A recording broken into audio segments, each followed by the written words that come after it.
केमिस्ट्रीमध्ये एका कंपाऊंडमध्ये कोणते कॉम्पोनंट असतात. सो कंपाऊंडमध्ये कोणते एलिमेंट्स असतात, मॉलिक्यूल असतात, मॉलिक्यूलमध्ये किती ॲटम्स असतात, ॲटममध्ये कोण कोण असतं आणि ह्या ॲटममध्ये असणाऱ्या न्यूक्लियसच्या आउटर मोस्ट असणाऱ्या शेलची, इलेक्ट्रॉन, प्रोटॉन, न्यूट्रॉनची कशा प्रकारे अरेंजमेंट असते. एखादा ऑब्जेक्टकडे जर एनर्जी जास्त असेल तर त्याची स्टेबिलिटी कमी असते आणि energy is directly proportional to the reactivity. Orbit असतं एस वालं तर त्याचा 100% शेप हा स्फेरिकल असतो. तर पी मध्ये 3 ऑर्बिटल असतात. PZ, PX and PY. याची कॅपॅसिटी 2 इलेक्ट्रॉन्स, याची कॅपॅसिटी 2 इलेक्ट्रॉन्स आणि याची कॅपॅसिटी 2 इलेक्ट्रॉन्स.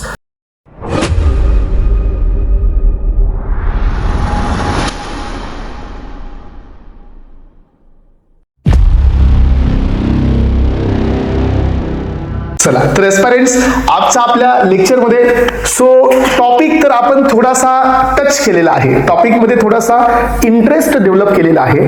लास्ट लेक्चरमध्ये आपण हे डिस्कस केलं की केमिस्ट्रीमध्ये एका कंपाऊंडमध्ये कोणते कॉम्पोनंट असतात. सो कंपाऊंडमध्ये कोणते एलिमेंट्स असतात, मॉलिक्यूल असतात, मॉलिक्यूलमध्ये किती ॲटम्स असतात, ॲटममध्ये कोण कोण असतात आणि ह्या ॲटममध्ये असणाऱ्या न्यूक्लियसच्या आउटर मोस्ट असणाऱ्या शेलची, इलेक्ट्रॉन, प्रोटॉन, न्यूट्रॉनची कशा प्रकारे अरेंजमेंट असते. की जो कंपाऊंड असतो हे कंपाऊंड तुमचा मॉलिक्युल्सनी बनतो. सो ग्रुप ऑफ मॉलिक्युल्स एकत्र येऊन हा कंपाऊंड क्रिएट केला जातो आणि मॉलिक्युल्स तयार करण्यासाठी वेगवेगळे ॲटम्स एकत्र येतात आणि ॲटम मध्ये 3 कॉम्पोनंट असतात. यातील एक असतो प्रोटॉन, सेकंड असतो न्यूट्रॉन आणि थर्ड वन असतो इलेक्ट्रॉन. तर या दोन्हीमध्ये प्रोटॉन आणि न्यूट्रॉन मध्ये हे दोघं एकत्र येऊन सो तुमचा न्यूक्लियस बनवत असतो आणि इलेक्ट्रॉन हा या तुमच्या न्यूक्लियसच्या साइडला एक ऑर्बिट तयार करत असतो आणि दॅट इज कॉल्ड शेल. की तुमचा या न्यूक्लियसच्या सराउंडिंग मध्ये हा प्रोटॉन पॉझिटिव्हली चार्ज आहे, न्यूट्रॉन वरती चार्ज नाही आहे, पण ह्या प्रोटॉन आणि न्यूट्रॉन मुळे याचा मास आहे. तुम्हाला मास नंबर देणार आहे, ॲटॉमिक नंबर देणार आहे. सो आयसोटोप्स, आयसोबार्स, आयसोइस्टर हे सगळेच्या सगळे पॉइंट्स तुमच्याकडे पोहोचणार आहेत एका सर्टेन पिरियड नंतर. Just wait and watch. मग आता आपण पाहतो की जर हा पॉझिटिव्हली चार्ज आहे तर याला स्टेबिलाइज करण्यासाठी आउटर मोस्ट निगेटिव्हली चार्ज असतो. इलेक्ट्रॉन निगेटिव्हली चार्ज ह्या पॉझिटिव्हली चार्ज प्रोटॉनला स्टेबिलाइज करत असतात. म्हणून तर जेवढे इलेक्ट्रॉन आहेत तेवढे या ठिकाणी नंबर ऑफ प्रोटॉन्स आहेत. यामुळे हा ॲटम फुल्ली स्टेबल असतो. मग आपण हे पाहत असताना आपण हे पण डिस्कस केलं की या तुमच्या न्यूक्लियसच्या साइडला असे वेगवेगळे शेल आहेत, म्हणजे वेगवेगळ्या ऑर्बिटच्या लेयर आहेत. हे बी आपण पाहिलं होतं. Yes or no. Starting with the K shell, then होता एल शेल, त्याच्यानंतर होता एम शेल आणि त्याच्यानंतर होता एन शेल, त्याच्यानंतर होता ओ शेल. असे आपण वेगवेगळे शेल पाहिले होते. पहिला शेल आहे हा के, दुसरा सेल आहे एन, तिसरा मेन शेल असतो एम, चौथा मेन सेल असतो एन. पण तुम्हाला माहिती आहे का याच्यामध्ये पुन्हा वापस सबशेल असतात. ह्या ऑर्बिट्स मध्ये ऑर्बिटल्स असतात, सबशेल असतात. मग आपल्याकडे जवळजवळ मेनली आपण चार प्रकारचे सेल पाहतो. S, P, D, F. So इथं जी पण असतं पुढे, पण आपण तिथपर्यंत जायची गरज नाही. S, P, D, F. तर हे कोण आहेत तर हे सगळे तुमचे या ऑर्बिटल मधले सबशेल आहेत. पण प्रत्येकाचे कॉन्सेप्ट वेगळे आहेत याच्यामध्ये, प्रत्येकाचे शेप वेगळे आहेत याच्यामध्ये. जर तुम्ही थोडस पाहिलं तर याच्यामध्ये जो पहिला वाला आहे तो म्हणजे एस. तर एस चा शेप कसा असतो, ऑर्बिट असतं एस वाला, तर त्याचा 100% शेप हा स्फेरिकल असतो. आणि हा स्फेरिकल असल्यामुळे काय होतं सांगा, याचा शेप कसा आहे, याचा शेप स्फेरिकल आहे. स्फेरिकल शेप असल्यामुळे न्यूक्लियसचा शेप कसा आहे, स्फेरिकल आहे. एसचा शेप कसा आहे, स्फेरिकल आहे. तर हे स्फेरिकल आहे, हे स्फेरिकल आहे. इथं प्रोटॉन आहेत आणि याच्यामध्ये न्यूट्रॉन आहेत. तर याच्यामध्ये बेटर स्टॅबिलायझेशन असतं. मग आता मला एक गोष्ट सांगा की जेवढा इलेक्ट्रॉन प्रोटॉनला स्टेबिलाइज करतोय तेवढा तो electron stable or not. Yes sir, definitely stable. मग मला आता सांगा सेकंड थिंग इथं आहे की तुमच्या समोर दुसरं एक एक्झाम्पल देतोय. तर हा प्रोटॉन आहे, हा न्यूट्रॉन आहे आणि हा तुमचा एक ऑर्बिटल आहे, इथं इलेक्ट्रॉन आहे. तर ह्या दोघांमध्ये इंटरॅक्शन कसं आहे सांगा. हा पण इलेक्ट्रॉन या प्रोटॉनला स्टेबलाइज करतोय, बट सो हा थोडासा पेरिफेरल लेवल वरती आहे. यस, माझा ऑडिओ प्लस व्हिडिओ सर्वांना क्लिअर आहे? Yes, is there any problem with network? No ना? ओके, चला. तर आता अजून एक माझा क्वेश्चन हा आहे की सी, हा जो प्रोटॉन आहे हा या इलेक्ट्रॉन सोबत, हा जो प्रोटॉन आहे हा इलेक्ट्रॉन सोबत एक प्रकारचं इंटरॅक्शन आहे. This is called ionic interaction. हा पॉझिटिव्ह आहे, हा निगेटिव्ह आहे. निगेटिव्ह चार्ज पॉझिटिव्हला स्टेबलाइज करते, पॉझिटिव्ह चार्ज निगेटिव्हला स्टेबलाइज करते. यांचं इंटरॅक्शन प्रॉपर आहे का? यांचं इंटरॅक्शन प्रॉपर आहे. हे बी निगेटिव्ह आहे, हा बी पॉझिटिव्ह आहे. लक्षात घ्या, due to this double shaped, so हा इलेक्ट्रॉन या न्यूक्लियसच्या थोडस पेरिफेरल साइडला आहे. त्यामुळे हा प्रोटॉन या इलेक्ट्रॉनला आणि हा इलेक्ट्रॉन या प्रोटॉनला फुल्ली स्टेबलाइज नाही करू शकत. त्यामुळे फुल्ली म्हणतोय मी, त्यामुळे सगळ्यात लो एनर्जी कुणाची असते तर ही एस शेलची असते. लो एनर्जी म्हणजे काय? Full stability. कारण तुम्हाला एनर्जी आणि स्टेबिलिटीचा जो रेशिओ आहे, energy is inversely proportional to the stability. जर एखाद्या माणसाकडे जर एनर्जी जास्त असेल, एखाद्या ऑब्जेक्टकडे जर एनर्जी जास्त असेल तर त्याची स्टेबिलिटी कमी असते आणि energy is directly proportional to the reactivity. See, मग आता हा इलेक्ट्रॉन फुल्ली स्टेबल आहे कारण हे इलेक्ट्रॉन स्पेरिकल आहे. सो हा इलेक्ट्रॉन पण स्टेबल आहे, पण याच्यापेक्षा थोडासा अनस्टेबल आहे. म्हणून एस ऑर्बिटल हे पी ऑर्बिटल पेक्षा फुल्ली स्टेबल असतं कारण ते स्पेरिकल नेचरचं आहे. मग आता आपण पाहिलं की एस ऑर्बिटलची कॅपॅसिटी किती आहे, तर एस ऑर्बिटल मॅक्सिमम हे फक्त 2च इलेक्ट्रॉनला फिल करू शकतं. So only he can able to fill up 2 electrons only. याच्यापेक्षा जास्त तो फिल नाही करू शकत. Are you getting my point aspirants? समजते का सर्वांना इथपर्यंत? आता पहा, सेकंड पहा, पुढच्या याच्यामध्ये जर आपण चाललो गेलो तर आपल्याला ह्या एस ऑर्बिटलच्या नंतर सो दुसरे मिळतील आपल्याला पी ऑर्बिटल्स. तर हे पहा, तर ही डायग्राम आहे. पहिला ऑर्बिटल हा एस इथं कंप्लीट झाला आणि हे आहेत 3 ऑर्बिटल्स कशाचे? पी मध्ये. आपण पाहतोय सब ऑर्बिटल्स. सब ऑर्बिटल्स मध्ये 4 mainly S P D F, याच्यामधला एस कंप्लीट झाला. Now we are moving towards the P, आणि पी मध्ये पुन्हा 3 क्लासचे पी असतात. एक असतो सो पूर्ण horizontal, that is P x.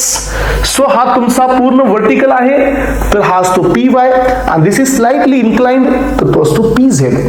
तर पी मध्ये 3 ऑर्बिटल असतात, सॉरी 3 ऑर्बिटल्स असतात, 3 सबशेल असतात. All of these dumbbell shaped.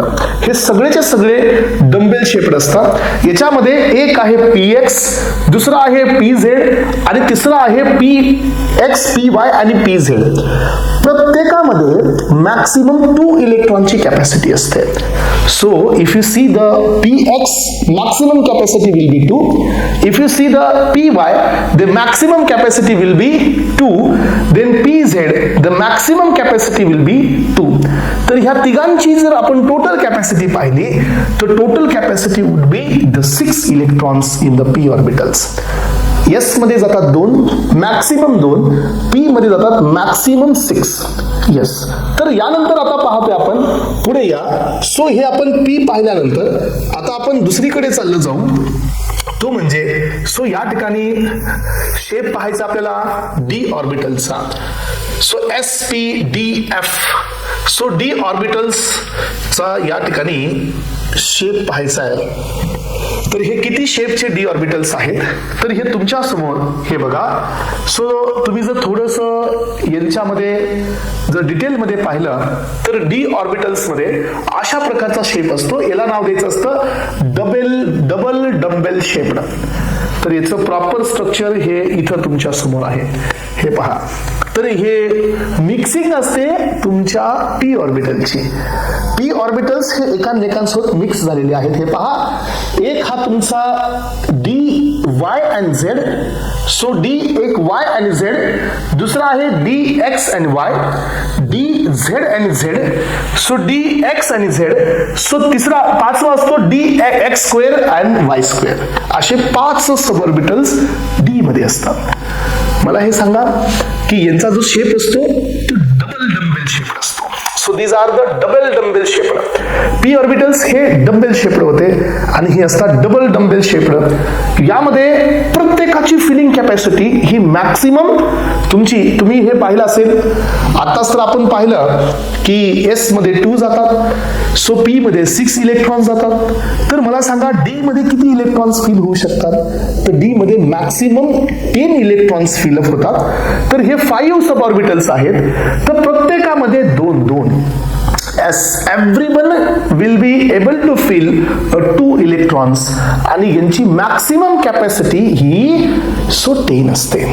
तर हे झाले तुमचे इथं असणारे डी ऑर्बिटलचे शेप. याच्यानंतर जर थोडस अजून आपण या ठिकाणी या डी ऑर्बिटलच्या नंतर एफ ऑर्बिटल्स कडे गेलो तर या एफ ऑर्बिटल्स मध्ये तुम्हाला असेच 7 अॅनालॉग पाहायला मिळतात. हे पहा, तर हे डायग्रामॅटिक प्रेझेंटेशन आहे. एवढ्या डिटेल मध्ये जाण्याची तशी गरज नसते, पण जर तुम्हाला बेसच पक्का नसेल तर पुढे जाऊन फायदा नाही. सब ऑर्बिटल्स, तर मला सांगा प्रत्येकामध्ये दोघांची कॅपॅसिटी असते. तर हे एक फ्लावर शेप्ड असतात. सो प्रत्येकामध्ये 2 फिलअप होऊ शकतात. तर याच्याकडे किती आहे? तर 7 आहे. 7 into 2 तर total capacity of electron filling यांची हा तुमच्या एफ ऑर्बिटलची 14 असते. हा पहिला मेन शेल आहे के, आणि के मध्ये हा एक कोण आहे रे? के मध्ये हा एक आहे एस, बरोबर आहे. त्यानंतर दुसरा मेन शेल आहे एल. तर एल मध्ये 2 आहे सर. सो याच्यातील एक आहे एस आणि दुसरा शेल आहे दिस इज कॉल्ड पी. इथपर्यंत ठीक आहे का? हे बघा, तर यामध्ये मी तुम्हाला याचे नेमिंग पण देत आहे जेणेकरून तुम्हाला कॉन्सेप्ट क्लिअर होतील. हा एस आहे, हा एस प्लस हा पी आहे. So this is S and this is S and P. Both are this. हे केमिस्ट्रीचे बेसिक आहेत. मग आता तुम्ही मला हे सांगाल की सर याची मॅक्सिमम कॅपॅसिटी किती आहे? तर याची मॅक्सिमम कॅपॅसिटी 2 इलेक्ट्रॉन्स आहे. याची मॅक्सिमम कॅपॅसिटी 2 इलेक्ट्रॉन्स आहेत.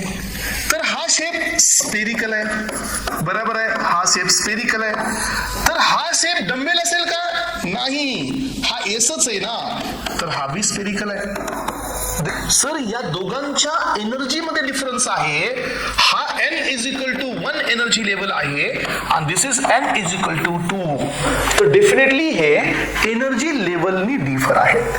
यानंतर या पी मध्ये आपण 3 पाहतो. सो फर्स्ट वन होता P Z, P x and P Y. याची कॅपॅसिटी 2 इलेक्ट्रॉन्स, याची कॅपॅसिटी 2 इलेक्ट्रॉन्स आणि याची कॅपॅसिटी 2 इलेक्ट्रॉन्स. अशी टोटल याची 6 इलेक्ट्रॉनची कॅपॅसिटी पी ची, याची टोटल 2 इलेक्ट्रॉनची कॅपॅसिटी आहे. तर या तुमच्या एल शेलची मॅक्सिमम फिलिंग कॅपॅसिटी ही 8 इलेक्ट्रॉन्स आहे. इलेक्ट्रॉन फिलिंग ही लो एनर्जी लेवल वरतून हाय एनर्जी कडे जात असते. सी, आता हा एस या न्यूक्लियसच्या खूप क्लोज आहे आणि हा एस या न्यूक्लियसच्या थोडासा पाठीमागे आहे. तर हा फुल्ली स्टेबल आहे, त्यामुळे याची एनर्जी लेवल ही याच्या एनर्जी पेक्षा कमी आहे. आणि हा फुल्ली स्टेबल असल्यामुळे याची एनर्जी डाऊन आहे. आणि हा लो एनर्जी आहे, हा हाय एनर्जी आहे. याच्या पुढचा 3s याच्यापेक्षा हाय एनर्जी आहे, याच्या पुढचा 4s हा पण हाय एनर्जी आहे. सो आपण इथून इकडे जात असाल तर लो एनर्जी कडून हाय एनर्जी कडे जात आहोत. Yes or no?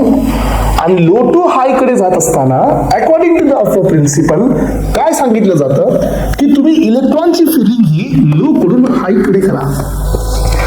आणि याचे रूल्स आहेत की जोपर्यंत हे ऑर्बिटल्स, हे पहा, आता आपल्याला असं वाटतं की सर माझ्याकडे 2 इलेक्ट्रॉन्स असतील तर मी इथं फील करेल, अजून 2 असतील तर इथं फील करेल, अजून 4 असतील तर मी इथं 2 टाकेल. आणि पुढचा जो माझा पुढचा मेन शेल आहे तो म्हणजे नेक्स्ट शेल माझा एम आहे. तर एम मध्ये बी एस आहे ना, तर इथं मी 2 फिलअप करेल आणि राहिलेले 2 इथं टाकेल. नो, असं करता येतच नाही. तर तुम्हाला नेक्स्ट जो मेन शेल आहे तो तोपर्यंत ओपन करता येत नाही जोपर्यंत करंट शेल हा त्याच्या मॅक्सिमम कॅपॅसिटीला एक्झॉस्ट करेल. Until unless the current shell आणि याच्यामध्ये असणारे दोन्ही सब शेल त्याच्या मॅक्सिमम कॅपॅसिटीने फिलअप होत नाहीत तोपर्यंत तुम्ही नेक्स्ट मेन शेलला ओपन नाही करू शकत. हा पण रूल आहे. मग आता आपली इथं मॅक्सिमम कॅपॅसिटी किती आहे? इथं 8 इलेक्ट्रॉन झालेली आहे. पुढे आहे 3, एक आहे S, हा S, सेकंड वन आहे हा P आणि थर्ड वन आहे दिस इज युअर D. तर याची कॅपॅसिटी आहे 2, याची कॅपॅसिटी आहे 6 आणि याची कॅपॅसिटी आहे 10. So this is 2, 6 and 10. तर maximum capacity would be 18 electrons. यानंतर नेक्स्ट पॉइंट, याच्या पुढचा जो मेन शेल आहे तो आहे N मध्ये तर S, त्यानंतर आहे P, त्यानंतर आहे D आणि नंतर आहे F. तर याची आहे 2, 2, 6, then 10, then 14. तर याची टोटल मॅक्सिमम कॅपॅसिटी पहा तर 32 इलेक्ट्रॉन्स आहे. ॲटॉमिक नंबर हा रिफ्लेक्ट करत असतो याच्यामध्ये असणाऱ्या नंबर ऑफ इलेक्ट्रॉन्स नुसार. तर आपण इथं घेऊया पहिला ॲटम आणि तो आहे कार्बन. Okay, C. सो याच्यामध्ये 2 रूल असतात केमिस्ट्रीमध्ये. केमिस्ट्री मधला पहिला रूल लक्षात ठेवा की जो पॉझिटिव्ह आहे तो डिफिसंट आहे. So those having the positive charge, those atom having the positive charge तो डिफिसंट आहे. Those were having the negative charge तो रिच आहे. But both are unstable. Chemistry मधला हा रूल आहे. ज्याच्याकडे पॉझिटिव्ह चार्ज आहे आपण पॉझिटिव्हला रिच म्हणतो, बट नाही, केमिस्ट्रीमध्ये थोडंसं कॉन्सेप्ट ही अपोजिट आहे. So those were having the positive charge they are deficient. Those were having the negative charge they are rich. हे रिच आहे. यानंतर पहा, सो ज्याच्यावरती चार्ज नाहीये, सो जे अनचार्ज आहे, कुठल्याही प्रकारचा चार्ज नाहीये, याचा अर्थ हे न्यूट्रल आहे. आणि केमिस्ट्रीमध्ये न्यूट्रल कंपाऊंड हे स्टेबल असतात. सो ज्याच्याकडे चार्ज नाहीये ते न्यूट्रल आहेत आणि जे न्यूट्रल आहेत ते स्टेबल आहेत. केमिस्ट्रीचा हा रूल आहे.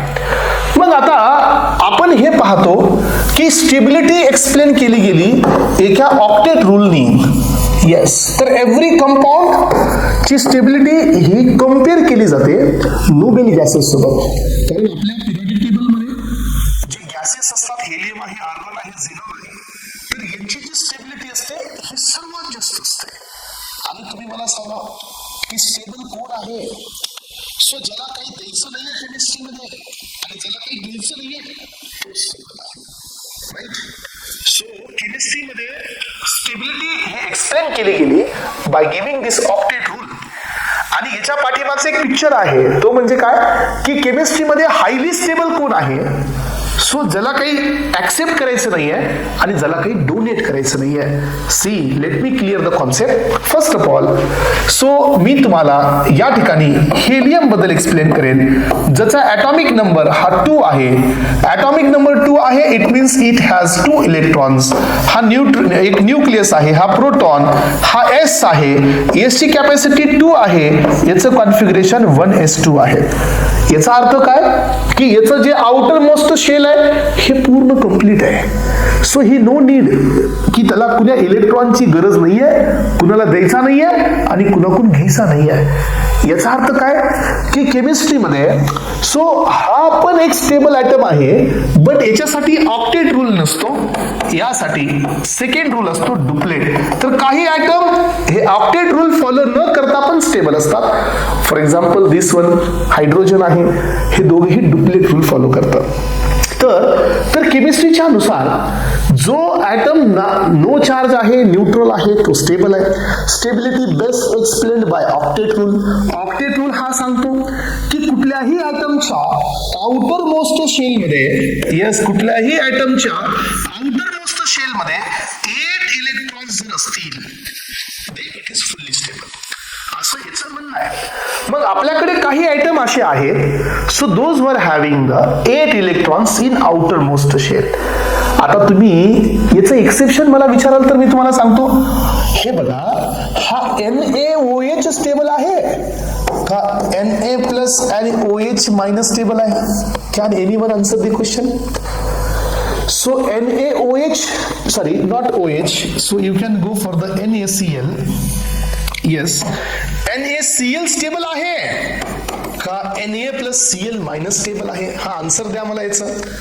So as per hour rules, आताच आपण स्टार्टिंगला बघितलं होतं की ज्याच्यावरती चार्ज असतो तर तो कोण असतो? अनस्टेबल असतो. Whether it is positive charge और whether it is negative charge. आणि ज्याच्यावरती चार्ज नसतो तर तो स्टेबल असतो. आणि मला इथं जेवढ्यांचे आन्सर्स मिळत आहे सब इथं सापडलेली आहेत. कारण का? ही मॉइटी स्टेबल नाही आहे, ही अनस्टेबल आहे. आणि ही मॉइटी पॉझिटिव्ह असून निगेटिव्ह असून पण ही स्टेबल आहे. आलं लक्षात? असं का? तर हा माझा क्वेश्चन आहे, वाय सर असं का करण्यात आलंय? तर हे करण्याचं रिझन आहे ऑक्टेट रूल. तर ऑक्टेट रूल हा सांगतो की आउटर मोस्ट शेल मध्ये 8 इलेक्ट्रॉन्स ऍटलिस्ट असतील तर तो तुमचा फुल्ली स्टेबल आहे. सो मग प्रत्येक जण हा सेम पॅरामीटरला नाही ना, ह्या सेम प्रत्येक ऍटम हा ऑक्टेट रूलला नाही ना फॉलो करू शकत. आपल्याकडे काही सो आपल्याकडे नोबेल गॅसेस आहेत जे फुल्ली स्टेबल आहेत, पण पिरियडिक टेबल मधला प्रत्येक ऍटम हा स्टेबल नाही ना. म्हणजे प्रत्येक जणाच्या आउटर मोस्ट शेल मध्ये 8 इलेक्ट्रॉन्स नाहीत ना. याचा अर्थ काय की याला बाहेरून काहीतरी म्युच्युअल शेअरिंग करावी लागेल. आणि सी हेच एक्झाम्पल आपण आता एका कार्बन बद्दल घेणार आहोत. See this is and the carbon atom. Carbon atom जर तुम्ही पाहिला तर याचा ॲटॉमिक नंबर आहे 6. याचा अर्थ याच्याकडे 6 इलेक्ट्रॉन्स आहेत. 6 इलेक्ट्रॉन्स आहेत. जर मी याचं कॉन्फिगरेशन काढत गेलो तर पहिला हा न्यूक्लियस आहे, पुन्हा हा एस आहे. तर एस मध्ये किती फील होतात? 2. तर हा झाला 1s2. त्यानंतर हे झाला माझा के. दुसरा ओपन केला मी एल वाला, कारण का आय हॅव अनदर 6 इलेक्ट्रॉन्स. के तर फुल झालेला आहे. I have next 4 electrons, not 6, 4. तर मला काय ओपन करावं लागला?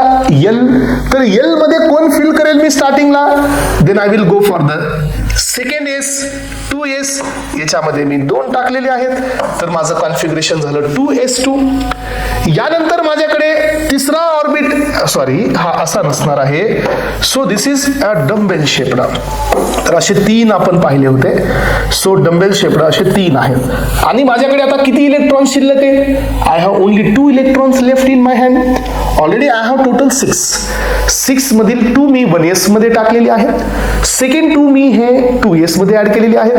आणि थर्ड जे माझ्याकडे 2 आहेत याची मॅक्सिमम कॅपॅसिटी ही 6 आहे, पण आय हॅव ओनली 2 इलेक्ट्रॉन्स. तर मी हा 2p, हे 2 इंडिकेट एनर्जी लेवल. 1 2 एस दिस 2 t 3 4 हे एनर्जी लेवल आहे, हे ऑर्बिटल आहे. आणि याच्या वरती जे लिहितात तुम्ही तर ते इलेक्ट्रॉन असतात. मग आता माझं कॉन्फिगरेशन आलेलं आहे 1s2 2s2 2p2. मग आता हे माझा आउटर शेल आहे एल, हा इनर शेल आहे के. आउटर मध्ये किती इलेक्ट्रॉन्स आहेत? तर माझे आउटर मध्ये 4 इलेक्ट्रॉन्स आहेत. याचा अर्थ कार्बन हा स्टेबल नाहीये का? तर माझा हा सांगणं आहे की या सगळ्या केमिस्ट्रीमध्ये मॅक्सिमम स्टेबिलिटी कार्बनचीच आहे आफ्टर द नोबेल गॅसेस. मग यांनी 4 इलेक्ट्रॉन कुणाकडून घेतले? तर या कार्बनच्या आउटर मोस्ट शेल मध्ये he has only 4 electrons. Then I can write here. आपण आता असं स्ट्रक्चर ड्रॉ करूया. ते मधला 1s काढायचा नाही. आता 1s ला आपण हाईड करू. डायरेक्टली आपण ड्रॉ करू 2s. C this is in my 2s. इथं 1 इलेक्ट्रॉन आहे, इथं 1 इलेक्ट्रॉन आहे. So this is e minus टाकत चला, ज्याच्यामुळे अजून क्लिअर होईल. त्यानंतर माझा हा एक डम्बेल शेपचा आहे, इथं 1 इलेक्ट्रॉन आहे. सो हा एक माझा डबल शेपचा आहे, इथे 1 इलेक्ट्रॉन आहे. आणि हा जो आहे याच्यात इलेक्ट्रॉन नाही, हा एम्प्टी आहे.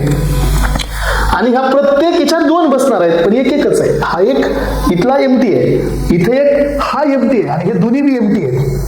म्हणजे याला जर मी एका डायग्राम मध्ये, बार डायग्राम मध्ये जर मी कन्वर्ट केलं तर हे अशा प्रकारचं कॉन्फिगरेशन असेल.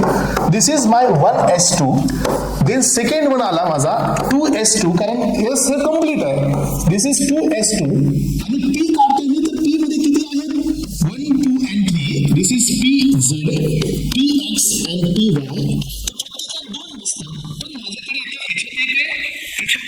This is 1 and 1. तर हे आहे माझं electronic configuration at a ground state. Now this carbon needed 4 another electrons to complete his octet. Right, बरोबर आहे ना? हा बरोबर आहे सर.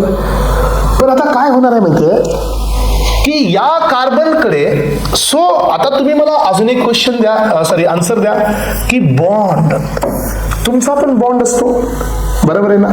तुम्ही पाहिलं असेल की कधी असं झालंय का आपल्या क्लासरूम मध्ये की टॉपर आणि बॅक बेंचवरचा बॉन्ड आहे? असं नाही होत सहसा.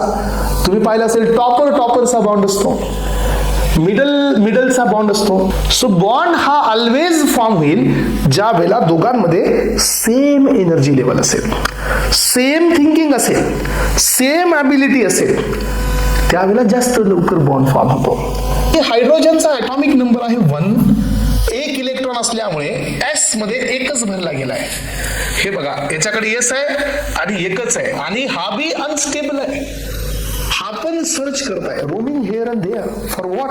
ही need 1 electron to get stability. कारण का याच्या सेलची किती कॅपॅसिटी आहे? 2. Right now he has only 1 electron, so he is searching for the second electron.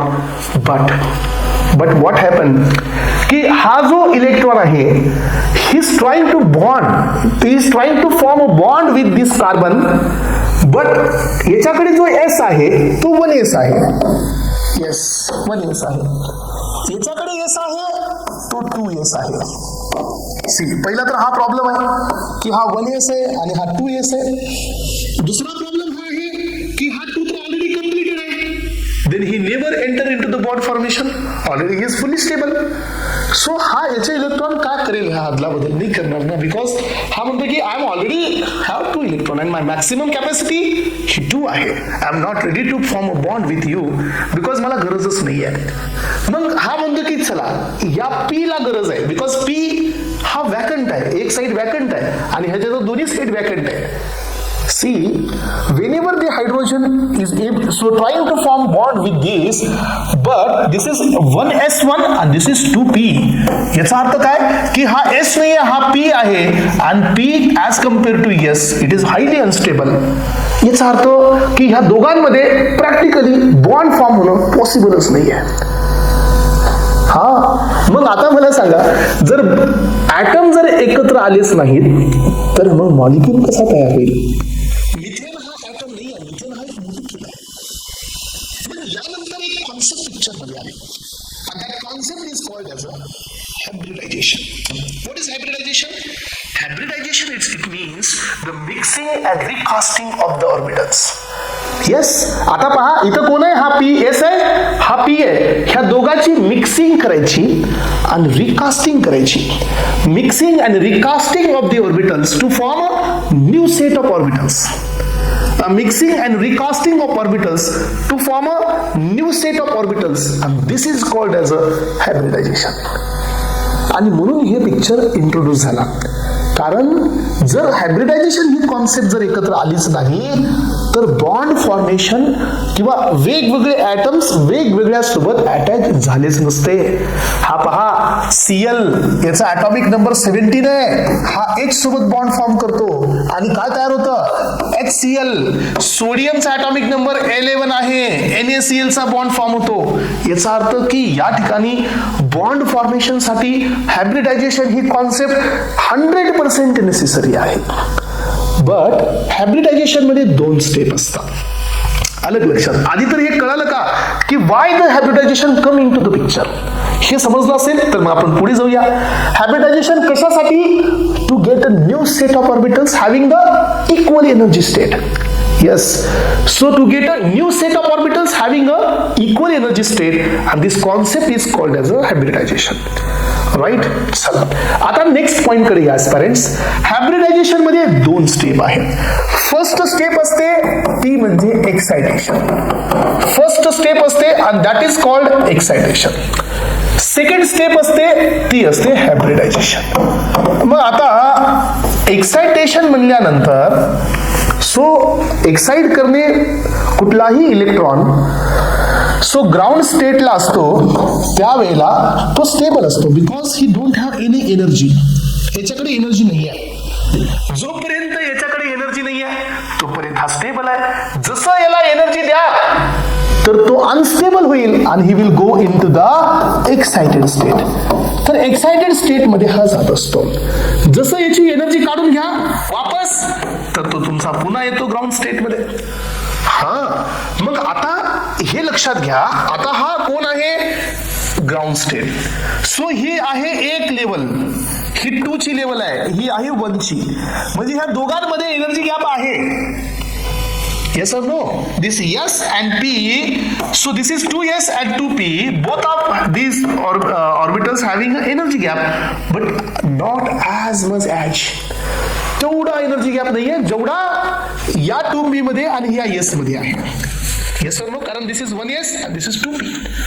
मग ज्या वेळेला आपण एनर्जी देतो, yes, whenever we will put energy into this, तर की हा जो एक्साइटेड स्टेट मध्ये गेल्यानंतर हा एक ऑर्बिटल P चा XY वाला फुल्ली एम्प्टी आहे. तर एनर्जी स्टेट ज्यावेळेला एक्साइट कडे जाते त्यावेळेला हा पेअर वाला फुल्ली स्टेबल असतो. ज्यावेळेला ह्याने एनर्जी घेतो त्यावेळेला हा हायली ऍक्टिव्ह होतो. हा ऍक्टिव्ह होतो तर हा इथून इथे येतो, हे पहा, आणि हा अनपेअर होतो. सो असं का झालं, कारण यांना ही स्टेट आणायची होती. This state is called as a excited state, right. तर आता याच्या पाठीमागे 3-4 रूल्स आहेत, मी ते चालू झाल्यानंतर देणार आहे, जस्ट वेट. सो आता काय होणार आहे की हा एस आहे, हा अनपेअर आहे, आणि हे पी आहे 2P, हे सगळेचे सगळे अनपेअर आहे.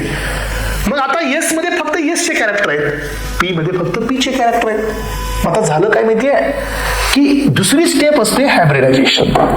मग सेकंड स्टेप मध्ये हायब्रिडायझेशन कसं होतं पहा, की हा 2S म्हणजे एक एस आहे आपल्याकडे, हा फक्त एक एस आहे ना, हा एस या 3P सोबत एकदा मिक्स आणि रिकास्ट होतो, एकदा, बघा, एकदा.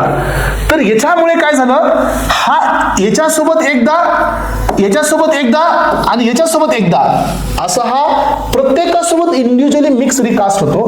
हा जो पी असतो हा डबल शेपचा असतो, पण जसा हा एस ह्या पी मध्ये मिक्स झाला तर या पीएस चे काही कॅरेक्टर पी मध्ये येतात. त्यामुळे हायब्रिडायझेशन नंतर एक लूप छोटा होतो. दिस इज कॉल्ड हायब्रिड ऑर्बिटल्स. मग आता काय झालं पहा, हा एक एस या पी सोबत, हा एक आला 3P सोबत, म्हणजे हा झाला एक एस आणि हे 3P. पुन्हा हा एक एस सोबत, हा झाला एक एस आणि 3P. हा एक याच्यासोबत, हा झाला एक एस आणि 3P, आणि हे 3P याच्यासोबत, हा झाला एक एस आणि 3P. Now everyone having a unpaired electron, and this is called as a hybridized state. Okay, sir, got it. आणि तुम्हाला माहित असू द्या, इथं अजून एक गोष्ट तुम्हाला लर्न करायला मिळते. आफ्टर द हायब्रिडायझेशन जेवढे इथं अनपेअर इलेक्ट्रॉन्स असतात ती त्या कंपाऊंडची व्हॅलेन्सी असते. Are you getting my point? जेवढे आता इथं किती अनपेअर आहेत, 4. इथं 4 अनपेअर आहेत. याचा मिनिंग असतो की या कंपाऊंडची 4 व्हॅलेन्सी आहे. He can able to hold 4 another atom. आलं लक्षात? मग आता मी जर इथं हे स्ट्रक्चर असं ड्रॉ केलं, हे बघा, आता मला हे 4 ड्रॉ करायचे आणि हे सगळे कसे आहेत, फुल डबल नाही आहेत, हे असे आहेत. मग मी पहिला हा ड्रॉ केला, हा दुसरा ड्रॉ केला, सो हा तिसरा ड्रॉ केला आणि हा चौथा ड्रॉ केला, है ना. 4 यांची जॉमेट्री असते, टेट्रागोनल, लिनियर. हे आता पुढे पाहू ट्रायगोनल. सो ही जॉमेट्री याच्या अरेंजमेंट नुसार असते. आणि हे सगळ्यात फेमस, अलग लक्षात, यांच्यामध्ये बॉन्ड अँगल असतो. आणि बॉन्ड अँगल किती असतो याचा, 109 डिग्री. आणि हा बॉन्ड अँगल तो असतो जिथं तो कंपाऊंड मॅक्सिमम स्टेबल असतो. सांगतो मी तुम्हाला, हे पहा. मग आता प्रत्येकाकडे काय आहे, एक इलेक्ट्रॉन, याच्याकडे एक इलेक्ट्रॉन, याच्याकडे एक इलेक्ट्रॉन, याच्याकडे एक. आता हा जो हायड्रोजन आहे, सो याच्याकडे पण एक इलेक्ट्रॉन आहे. And now he is ready to make bond with this. आणि आता ह्या दोघांमधला एनर्जी गॅप कमी आहे, कारण या ऑर्बिट मध्ये यस कॅरेक्टर आहे, बिकॉज इट इज हायब्रिडाइज्ड. हे हायब्रिडाइज्ड आहे. हे बघा ना खाली, हे याच्याकडे यस कॅरेक्टर आलेलं आहे ना. यस पी कॅरेक्टर तर आहेच आहे, पण यस पण आहे. याचा अर्थ हा पण यस आहे, म्हणजे ह्या दोघात बॉन्ड फॉर्म होतो. आणि हा झाला कार्बन आणि हायड्रोजन बॉन्ड. हा झाला कार्बन आणि हायड्रोजन बॉन्ड. हा झाला कार्बन आणि हायड्रोजन बॉन्ड आणि this is your carbon and hydrogen bond.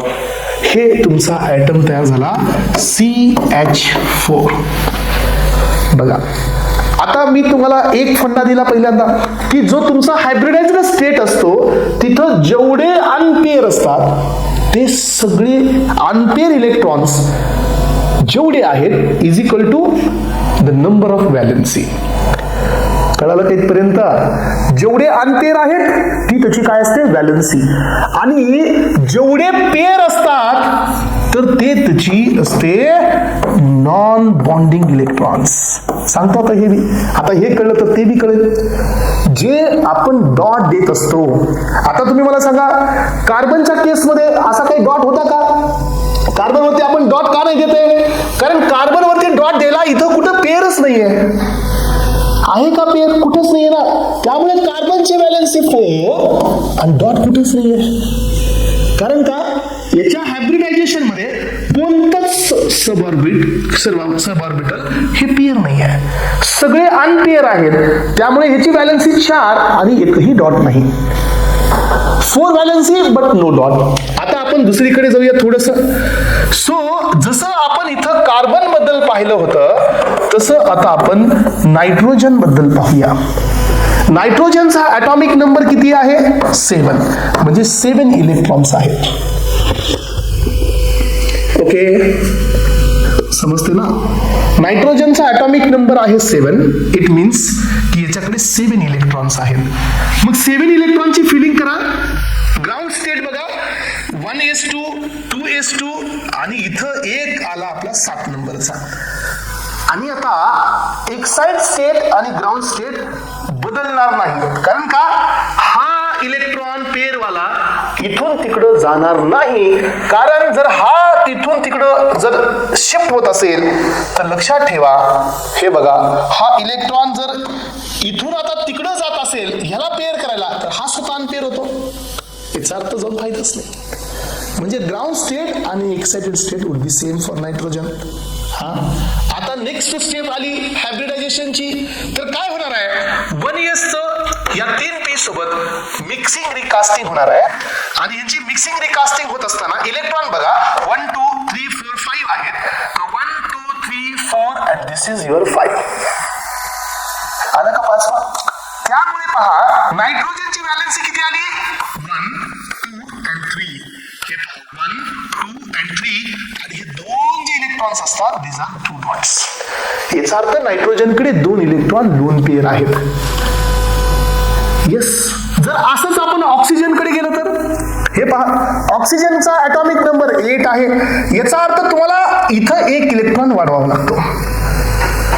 याची ग्राउंड स्टेट आणि एक्साइटेड स्टेट बदलणार नाही. पण हायब्रिडायझेशन स्टेट मध्ये इथं 1 इलेक्ट्रॉन वाढतो. याचा अर्थ काय की ऑक्सिजनची व्हॅलेन्सी 2 आहे. सी दिस इज 2 आणि याच्यावरती 2 डॉट आहेत. यानंतर पहा पुढचा आहे 9 नंबरचा फ्लोरीन. तर फ्लोरीनचा ॲटॉमिक नंबर 9 आहे. सो इथं 1 इलेक्ट्रॉन वाढवा. ग्राउंड स्टेट आणि एक्साइटेड स्टेट मध्ये फरक नाहीये आणि इथं 1 इलेक्ट्रॉन वाढवा. म्हणून फ्लोरीनची किती आहे? 1 व्हॅलेन्सी आहे 1 आणि डॉट किती असतात? 3. 1 2 3 4 अँड दिस इज 1 3rd. हा कळतंय का? हे डॉट कळताय? अशा पद्धतीने केमिस्ट्री समजून घ्यावी लागते फर्स्ट ऑफ ऑल. याच्यानंतर कोण असतो सांगा? 10 नंबर कुणाचा असतो? 10 नंबर ॲटॉमिक नंबर मध्ये 9 पर्यंत आपण पाहिलं. 10 सांगा. सोडियम बी सांगतो लगेच. हा बोला बोला. आणि तुम्ही अजून एक याच्यामध्ये आपल्याला ऍड करायचं आहे पहा. हा तर 10 नंबर हा निऑन असतो. करेक्ट आहे ना? ते बी आता समजून घेऊ. समजा आपण 10 नंबर जर टाकला इथं सी 10 इलेक्ट्रॉन्स ऍड केले तर काय होईल सांगा? की हा कंप्लीट होईल, हा कंप्लीट होईल, तर हा कंप्लीट होईल. याचा अर्थ काय की निऑन कडे अनपेअर इलेक्ट्रॉनच नाहीये. त्यामुळे याची व्हॅलेन्सी किती आहे? 0. आणि निऑन हा कुणालाही रिॲक्ट व्हायला तयार नाहीये. म्हणून हा नोबेल गॅस असतो. आणि प्रत्येक जण असं होण्याची टेंडन्सी ठेवतात.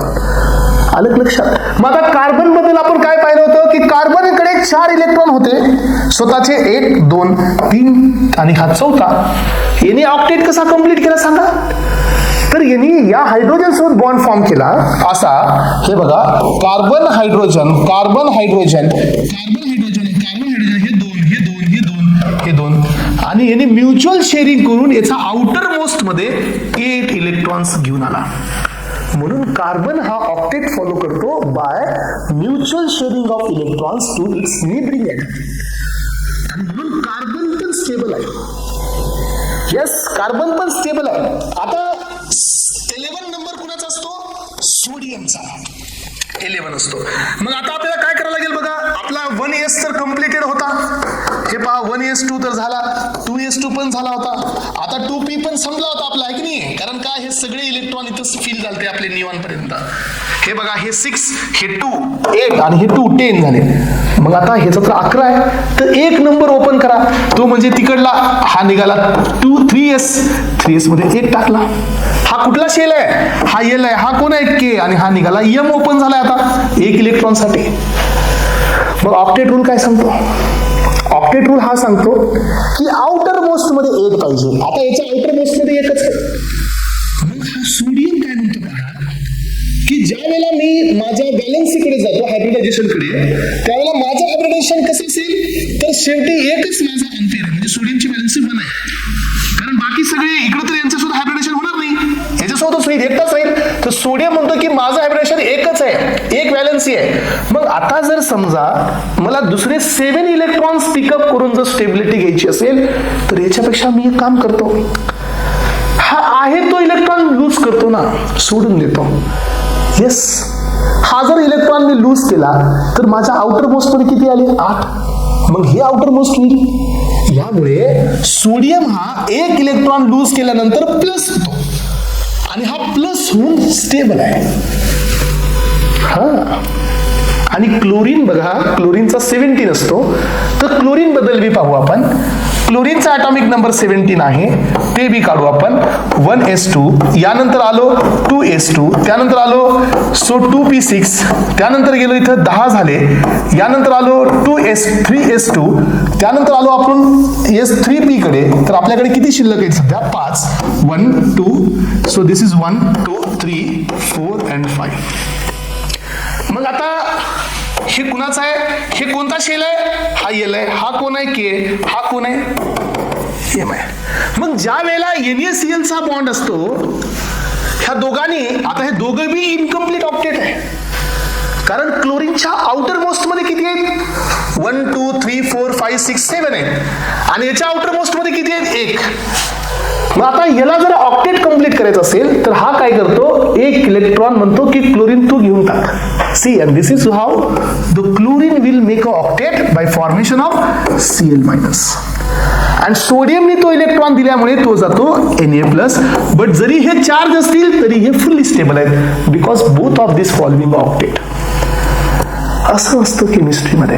हे झालं एक्सेप्शन. मग आता अजून एक गोष्ट आली बघा स्टुडंट्स. हायब्रिडायझेशन कळालं सर? हायब्रिडायझेशनचं मिनिंग समजलं, मिक्सिंग रिकास्टिंग समजली. Then sir how the atom और the molecules having the carbon carbon single bond, carbon carbon double bond and carbon carbon triple bond, हे नाही कळलं सर. सर नो, आता next step हीच आहे ना, carbon carbon single, carbon carbon double, carbon carbon triple कधी असतात. तर हे हायब्रिडायझेशनचे 3 टाईप आहेत यामध्ये. सो एकदम सिम्पली पाहायचंय, काहीच टेन्शन नाही घ्यायचं, समजून घ्यायचंय. हे पहा की हायब्रिडायझेशन मध्ये एक आहे sp3 जे आत्ताच बघितलं, दुसरं आहे sp2 आणि तिसरं हायब्रिडायझेशनचं sp. हे 3 फेमस असतात. sp3 spd हे बी असतात पण त्याची गरज नाही आपल्याला एवढे ठीक आहे. मग आता पहा, सो माझ्याकडे हा एक कार्बन आहे. यस, हा एक कार्बन आहे हे ना, 1 2 3 1 2 हा कार्बन आहे. एक्साइटेड स्टेट त्याची कशी आहे? सिंगल आणि हे 3.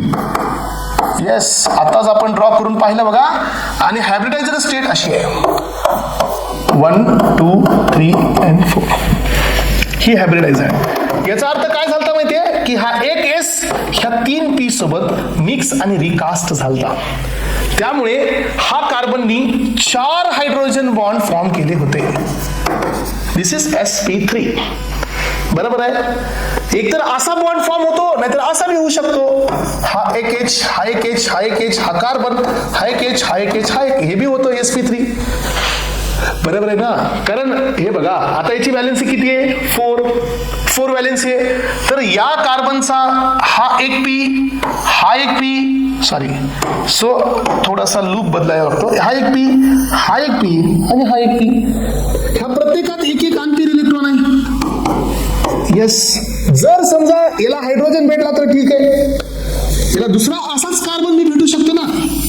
येस, हा एक पी, हा एक पी आणि हा एक पी. असं होऊ शकतं ना की दुसरा अजून एक असाच कार्बन आहे ज्याच्याकडे हा एक अनपेअर आहे. सॉरी असं काढा. ह्या दोघात बॉन्ड होतो का नाही, होतो ना. दिस इज सिग्मा. म्हणजे कार्बन कार्बन मध्ये बॉन्ड आला, होऊ शकतो. कार्बन हायड्रोजन मध्ये होऊ शकतो, carbon hydrogen, carbon chlorine, carbon bromine पुन्हा सोबत होऊ शकतो. ज्या ठिकाणी 4 सिग्मा बॉन्ड असतात, ज्या ठिकाणी 4 सिग्मा बॉन्ड असतात, बघा 1 2 3 4, तर हा sp3 असतो. येस और नो, sp3 असतो. ज्या ठिकाणी 3 सिग्मा बॉन्ड असतात, 1 2 3 बॉन्ड असतात, तो भी sp3 असतो. 1 2 3 and this is 4. लोन पेअरला बी बॉन्ड समजायचं एक, कारण हा पण एक बॉन्ड फॉर्म करू शकतो ना. प्लस चार्ज होऊन ज्या ठिकाणी 1 2 3 आणि दिस इज 4, तर हा बी sp3 असतो. म्हणजे sp3 चा काय जो फॉर्म्युला असतो तो असतो sigma bond plus lone pair. मग आता इथे एक होता तर 1 2 3 आणि हा एक 4, म्हणजे झाला sp3. 1 2 3 and 4 sp3. मग सर sp2 कधी तयार होतो, हा माझा क्वेश्चन आहे. हा आम्ही आता आपण चाललो आपल्या मेन पॉइंट कडे. कारण हे जर एकदा तुमच्या लक्षात आलं ना, केमिस्ट्री सुरू झाली तुमची. ठीक आहे ना. सर sp2 कधी असतो, तर हे पहा स्पायरेट्स. हा एक कार्बन आहे ज्याच्यामध्ये हा 1s आहे, हा 2s आहे आणि हा 2p आहे. 1 आणि 2 ही याची एक्साइटेड स्टेट आहे. येस, 1 2 and 3 आणि ही याची हायब्रिडाइज्ड स्टेट आहे. पण इथं काय होत आहे माहितीये की हा 1s ह्या 3 पी सोबत मिक्स रिकास्ट होत नाही.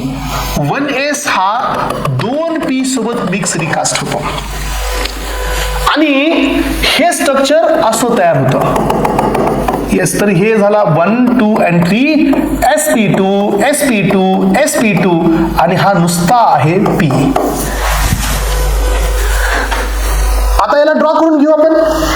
हे बघा, ड्रॉ करत असताना हा माझा एक हायब्रिडाइज वाला, 3 आहेत ना माझ्याकडे आता. सो हा दुसरा हायब्रिडाइज वाला आणि हा आहे माझा फुल लूप काढलाय, फुल लूप. हा कोण आहे, हा अनहायब्रिडाइज वाला आहे. हे नाही जो साईडचा होता बघा इथला, हे दिसतंय ना तुम्हाला, हा काढला मी खाली. हा कारण हे हायब्रिडाइज नाही आहे, हे 3 हायब्रिडाइज आहेत. मग आता मी काय केलं पहा, इथं तिसरा काढला हायब्रिडाइज वाला. मग आता मला सांगा, इथं एक इलेक्ट्रॉन आहे, इथे एक इलेक्ट्रॉन आहे, इथे भी एक इलेक्ट्रॉन आहे. सो आणि याच्यात भी एक इलेक्ट्रॉन, सगळ्याकडे इलेक्ट्रॉन आहे. इथला इलेक्ट्रॉन आपण वरती काढू, इथं काढू. तर आता काय झालं माहितीये की he is ready to take hydrogen. कारण का, हायड्रोजन कडे एस आहे आणि याच्याकडे बी एस आहे, कारण हा sp2 आहे. He is ready to take hydrogen, कारण हायड्रोजन कडे एस आहे, याच्याकडे बी एस आहे, कारण हा sp2 आहे. इथे तर इलेक्ट्रॉन नाही आहे, हा एकटाच आहे. He is also ready to take hydrogen आणि कार्बन, दोन्ही गोष्टी घ्यायला तयार आहे. मग आता काय झालं पहा की याच्यामध्ये सो हा माझा हायब्रिडाइज्ड लूप आहे बरं का. हा दुसरा सेम कार्बन मी ड्रॉ करतो या साईडला. हे इथं एक इलेक्ट्रॉन, हे unpair, sorry unhybridized. This is 1 and this is 2. इथे एक इलेक्ट्रॉन आहे.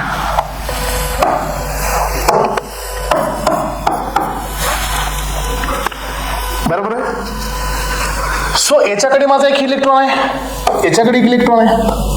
यांनी एक हायड्रोजन घेऊ शकतो कारण हा sp2 आहे, हा बी sp2 आहे, हे बी एक हायड्रोजन घेऊ शकतो आणि हा बी sp2 आहे, हा बी sp2 आहे. पण हे दोघेही सिंगल आहेत, या दोघात बॉन्ड फॉर्म होईल. बरोबर आहे. तर हे स्ट्रक्चर कसं झालं पहा. कार्बन कार्बन हायड्रोजन, हा आला सिग्मा. कार्बन आणि हायड्रोजन हा पाठीमागचा, हा आला सिग्मा, हा आला sigma.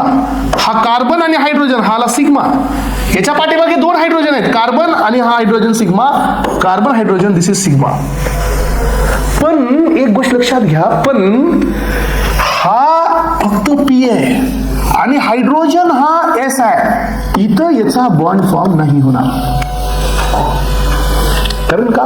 There is a difference. कारण हा अनहायब्रिडाइज्ड आहे. This is not hybridized, unhybridized आहे. हा पण तसाच आहे, अनहायब्रिडाइज्ड. इथं बी याचा बॉन्ड फॉर्म नाही होणार. यस, याचा इथं बॉन्ड फॉर्म नाही होणार. बरोबर आहे. पण आता एक गोष्ट लक्षात ठेवा, हा पी आहे, हा पण पी आहे. ह्या दोघांची एनर्जी लेवल सेम आहे. यस और नो? त्यामुळे ह्या दोघात बॉन्ड फॉर्म होणार. येस. तर ऍस्पायरंट्स लक्षात ठेवा, हा बॉन्ड असतो साइड ओव्हरलॅपिंगचा आणि हा साइड ओव्हरलॅपिंगचा बॉन्ड आहे आणि this is called as a pi bond. तर हा पाय बॉन्ड जिथं आला, याचा अर्थ काय की एक पी या कार्बनचा अनहायब्रिडाइज्ड आहे आणि एक पी या कार्बनचा अनहायब्रिडाइज्ड आहे आणि त्यावेळेला तयार होतो sp2. Got it? कळालं सगळ्यांना? सो इथं बघा, हे कळायला पाहिजे. हे 1s आणि 2p हा तसाच राहिलाय, अनहायब्रिडाइज्ड. आणि या दोघांनी मिळून 1sp2 sp2 sp2 बनवला. हे प्रत्येक जण हायड्रोजन सोबत बॉन्ड फॉर्म करू शकतो. हा दुसऱ्या कार्बन सोबत बॉन्ड फॉर्म करू शकतो, पण सिग्मा पाय नाही.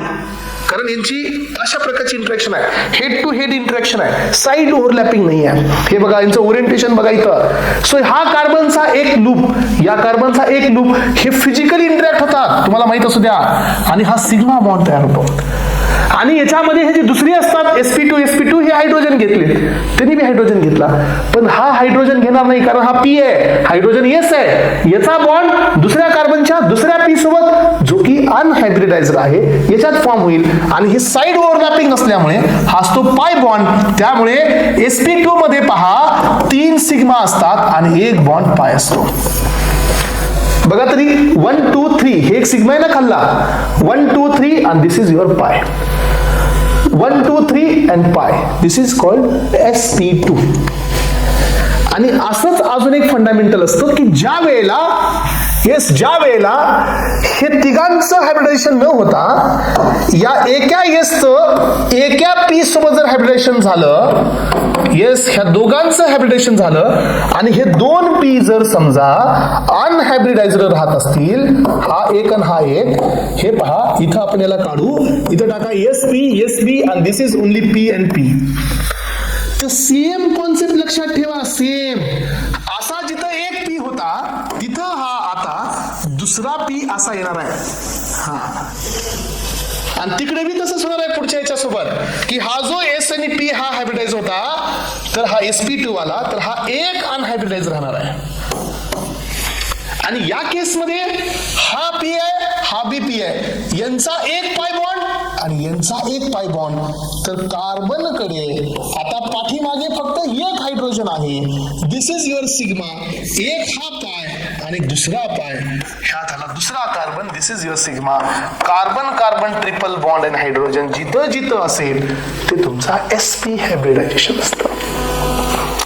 तर एस्पायरंट्स, आजच्या या सेशनमध्ये या आपल्या एपी जीपॅट अकॅडमीच्या ऑनलाईन प्लॅटफॉर्मवरती आपण केमिस्ट्री हे एवढं डीप मध्ये बिगिनिंग केलेली आहे. पुढे खूप सारं आहे, पण आय होप की तुम्हाला सर्व पॉइंट्स क्लिअर आहेत. तर एस्पायरंट्स, आज आपण इथं थांबणार आहोत.